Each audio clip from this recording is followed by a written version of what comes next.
এই যে আলু কাটো হচ্ছে, গোটাটা আমাকে দেখা যাচ্ছে তো। কাটো কাটো কাটো আলু কাটো, আলু কাটো। দেখ এদিকে, এদিকে দেখ, বল হাই, হাই কর, এমনি বল হাই কর, হাই দাও, হাই বলে দাও। আমি আলু কাটছি, হাই। দেখছে আঙুল কেটে গেছে আলু কাটতে কাটতে, আবার বোরলিন দিয়ে তাড়াতাড়ি করে বেঁধে রেখে আলু কাটছি। এখন কাটাই হোক আর যাই হোক, এগুলোকে কাটতে হবে, সেটাই তোমাদেরকে একটু দেখাচ্ছি।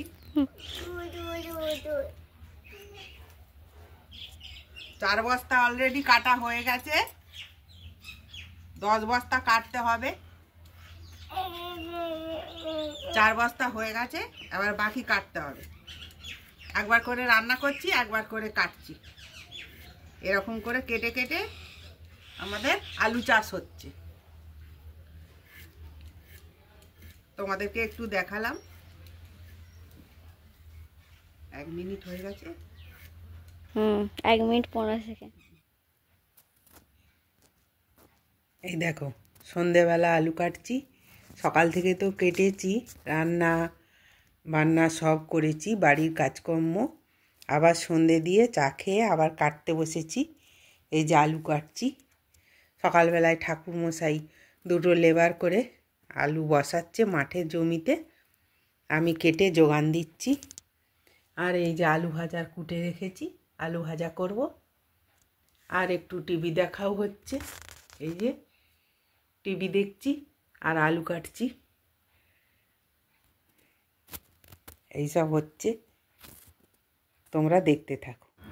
নমস্কার, কেমন আছো তোমরা সবাই? সুমন আর সোনার তরী ব্লগ তোমাদের আবার একটা নতুন করে শুরু করছি। আর চলে এলাম খেতে, পাশেই জমি। তোমাদের আলুগুলো কাটছিলাম, এই আলুগুলো কেটে কেটে কীরকম করে বসানো হয় সেইটা তোমাদের দেখাতে এলাম। এই যে এরকম করে করে বসাতে হয়, এরকম করে করে একটা একটা করে ফেলে ফেলে দিচ্ছি। পাশেই জমি, ওই জন্য এলাম, ভাবলাম যাই তাহলে একটু ভিডিও করে আনি, তোমাদের দেখাবো। এরকম করে একটা একটা করে ফেলছি।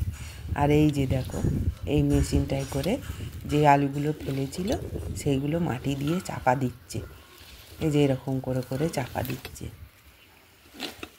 পুরো আলুগুলো চাপা পড়ে যাচ্ছে। এই যে দুদিক দিয়ে চাপা পড়ছে।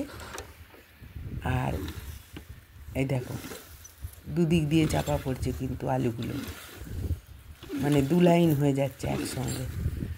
এরকম করে আমাদের আলু বসানো হয়। এইটা টানা একটু কষ্ট আছে, এটা খুব ভারী। এরকম করে করে আলু হয়। তোমাদের আলু কাটাটা দেখালাম আর বসানোটা দেখালাম। আবার মাটি এবারে চাপা দেওয়া হলো, মাটি দিয়ে এরপরে গাছ বেরোবে, তারপর ওই তলায় ফল ধরবে। আবার এই তো চলে এলাম যে আমাদের ব্যাক সাইড, যাকে বলে খামার, এখানে ধান তোলা হচ্ছে, মাঠ থেকে আসছে, মেশিনে ধান কাটা হয়েছে, ট্রাক্টরে করে এনে ঢালা হচ্ছে ওইখানে, এবারে রোদে শুকনো হবে। এই যে এক গাড়ি এসে গেছিলো, ঢেলে দিয়ে আবার এক গাড়ি এলো, ওই ট্রাক্টর আর কি, ট্রাক্টর গাড়ি, ওতে করে করি ওই যে সামনে মাঠ, ওই মাঠ থেকে আসছে ধানগুলো। ওই ধানগুলো এসে এসে এখানে ঢেলে দিয়ে যাচ্ছে। 2 দিন 3 দিন ধরে শুকনো করতে হবে, করে তারপরে মান্ডিতে দেওয়া হবে, কিষাণ মান্ডিতে। তোমাদের একটু দেখালাম, যদি ভালো লাগে লাইক কমেন্ট শেয়ার করো, আর অবশ্যই অবশ্যই সাবস্ক্রাইব করো।